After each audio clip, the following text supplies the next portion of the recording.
ये सिस्टम आज खराब नहीं हुआ, ये सिस्टम पिछले 12 साल से खराब चल रहा है। कहा वो आश्वासन नहीं, हम अपने गांव के देहाती भाषा में उसको लॉलीपॉप। एग्जाम की धांधली काफी लंबे समय से चल रही है।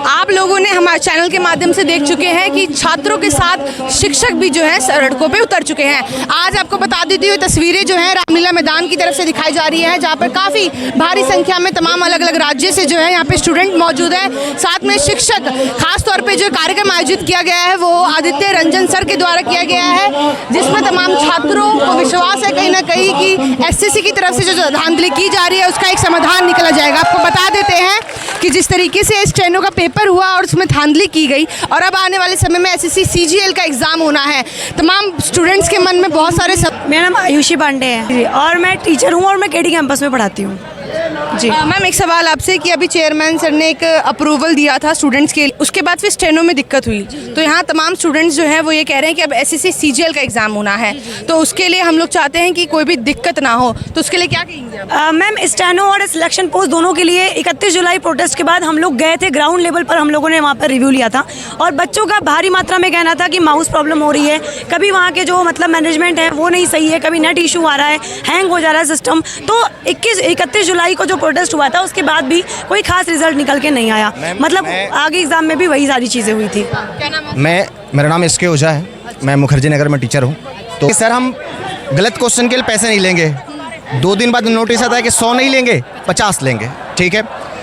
कमीशन का ये कहना था कि देखिए आगे से पेपर में गलती नहीं होगा, लेकिन जैसे ही अगला पेपर स्टेनोग्राफर का होता है, गलती नहीं ब्लंडर हुआ। ब्लंडर ये हुआ कि जो सब्जेक्ट नहीं था स्टेनोग्राफर में, मैथ नहीं होता लेकिन मैथ के क्वेश्चंस आए। मतलब आपने गलती छोटी की और आपने आश्वासन दिया और जब आपने कहा गलती है तो आपने गलती बड़ी कर दी। और तो सर इस बात पे मैं ये कहूँगी, जैसे कि आपने ये बिल्कुल सही पॉइंट कहा है कि अगर क्वेश्चन गलत होता है और आप लोग रेस करते हैं स्टूडेंट स्पेशली, तो पैसे देने पड़ते हैं। पर अगर एसएससी की तरफ से कुछ गलती होती तो क्या वो पेमेंट नहीं करते?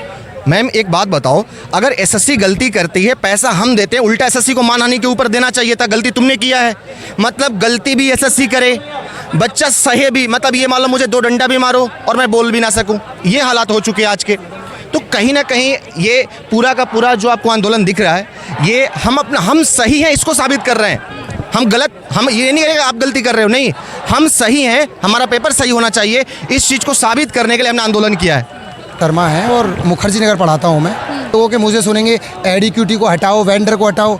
टीसीएस में बहुत सारी कमियां थी, तब लोग इतने बड़े लेवल पे आंदोलन नहीं करते थे। तो ये सिस्टम बहुत करप्ट पिछले 12 साल से चल रहा है, तो हमें सिस्टम को सुधारना है। और ये आंदोलन केवल सेंट्रल गवर्नमेंट की नौकरी के लिए नहीं है, उड़ीसा, बंगाल, केरल, स्टेट, यूपी, हर स्टेट के एग्ज़ाम के लिए है। तो इसमें सुधार चाहिए, सिस्टम बदलना चाहिए। सर अगर देखा जाए टीसीएस की तरफ से इतनी दिक्कतें नहीं आती थी जब से एडीक्यूटी से आने लगे हैं। अगर आप लोग से पूछा जाए या स्टूडेंट से एक रखा जाए, ऐसा फॉर्म भरवाया जाए जिसमें कहा जाए कि आप लोग दोनों में से क्या चूज़ करेंगे, तो टीचर्स और बच्चों को क्या रहेगा? मैडम हकीकत जिसको पता है वो ना तो टीसीएस को सेलेक्ट करेगा ना एडीक्यूटी को सेलेक्ट करेगा।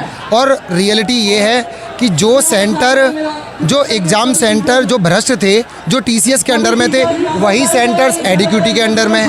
मतलब सेंटर बदले नहीं है, कुछ सेंटर तो ऐसे हैं 70% जिनको टीसीएस के अंडर में था, अब वो एडीक्यूटी के अंडर आ गए, और जो पहले से ही भ्रष्ट थे। तो सिस्टम तो पहले भी खराब था, सिस्टम अब भी खराब है। तो दोनों में से आज का युवा 15,000 रुपये नहीं चाहता, आज की युवाओं को रोजगार चाहिए।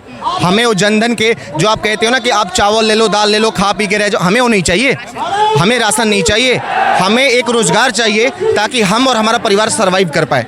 ये तो एक युवा को अपंग बनाने की हालात हो जाती है कि आप ये कहते हो कि जो बेरोजगार रहेगा हम उसको 10,000 रुपये देंगे, 15। हम बेरोजगार रहना नहीं चाहते, हमें एक रोजगार चाहिए और एक ऐसा रोजगार चाहिए जिसमें हमारी रुतबा हो, जो जिस बच्चा जिसके लायक हो उसके रोजगार दिया जा सके। कहीं ना कहीं हम इक्विटी के ना खिलाफ हैं, ना हम टीसीएस के खिलाफ हैं, हम एक ऐसे सिस्टम के खिलाफ हैं जो सही तरीके से पेपर नहीं करा सकती, जिसके अंदर पारदर्शिता नहीं है। उन लोगों को नौकरी ज़्यादा मिल जाती है जिनके अंदर काबिलियत नहीं है। कहीं ना कहीं हम उस सिस्टम के साथ हैं जो इस प्रकार के बच्चों को नौकरी। आप खुद सोचिए, अगर आप 2 साल मेहनत करते हो, आपकी काबिलियत है, आपको नौकरी नहीं मिलती, आप एक गरीब परिवार के बच्चे हो, आपके ऊपर क्या बीतेगा? आप सह पाओगे इन चीज़ों को? नहीं ना। तो कहीं ना कहीं ये हालात माँ बाप और टीचर ही बातों को समझ सकते हैं। इस बार वो युवा नहीं है जो लॉलीपॉप लेके बहक जाएगा। आज का युवा पढ़ा लिखा युवा है और प्रधानमंत्री जी के द्वारा जो बोला गया ना, वो बातें मैं तो यही कहूँगा, मुझे नहीं बोलना चाहिए, हास्यप्रद हैं आज के युवा के लिए और आज के बेरोज़गार के लिए। तो हमें रोज़गार चाहिए, हमें कोई लॉलीपॉप नहीं चाहिए, हमें कोई 15,000 रुपये नहीं चाहिए।